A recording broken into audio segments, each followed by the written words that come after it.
Okay, so what if you're delivering under someone else's quota? We got a solution for you for that too. Let's show you how that works. We're going to add a new quota, and let's say it's GP, and it's pulpwood. And now instead of using your default account, you're going to add a new account.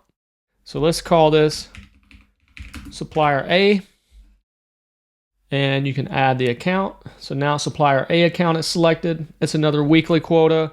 Let's call it 20 loads. And let's also show you how this works. Let's say that we want to call this supplier A, and it's GP, and it's pine pulpwood. So now we have a nice clean slate here, and we can see that this is supplier A, GP, pine pulpwood. We got the 20 loads allocated across, and now if we go to our crew view, we can allocate that 20 loads. We'll put in 2 and 2. So now we have our quota allocated for Monday. And so now, how do we pick up on the tracking that a load is for this account versus one of our others? Because remember, we didn't have to change anything about our products, and it's automatically going to pick up if you got the right mill and the right harvest category and you're using your default account. But what if it's not your default account?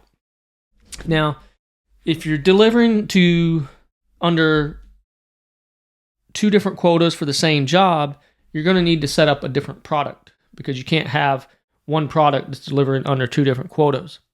But if you're only delivering under one product for quota, then you can just come in here and you'll notice a new quota account, and by default it's just going to use the company default, but you can switch that. So let's switch that to supplier A.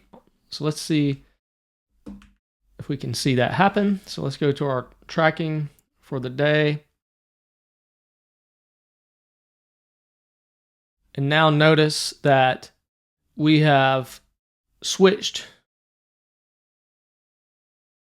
those 5 tickets that were up here are now showing up under this quota. And so it's registering under the correct account. Now you might ask, well, how would you do it if you were delivering under multiple quotas? What we typically recommend is that you go to your products page, and let's just see, this was pine pulpwood, a 3-inch top pulpwood.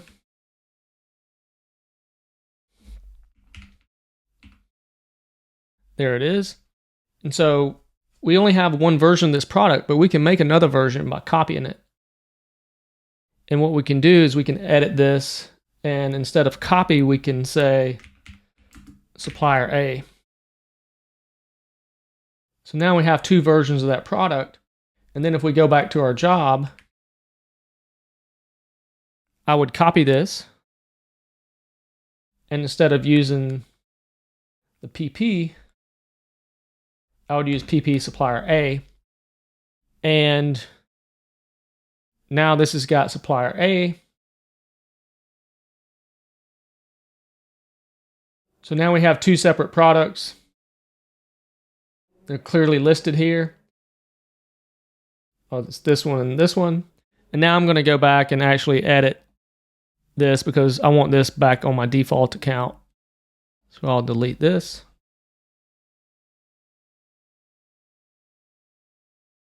Save. Now let's go to our loads and let's copy this load. Edit. PP supplier A. Save. And now if we go back, I'm going to expect these loads to go back under this, and I should have at least one under the supplier A quota. There we go. So these went back, and now there's our one under supplier A. I hope this helps. Please reach out. We'd love to hear your feedback and tell us how we can make it better.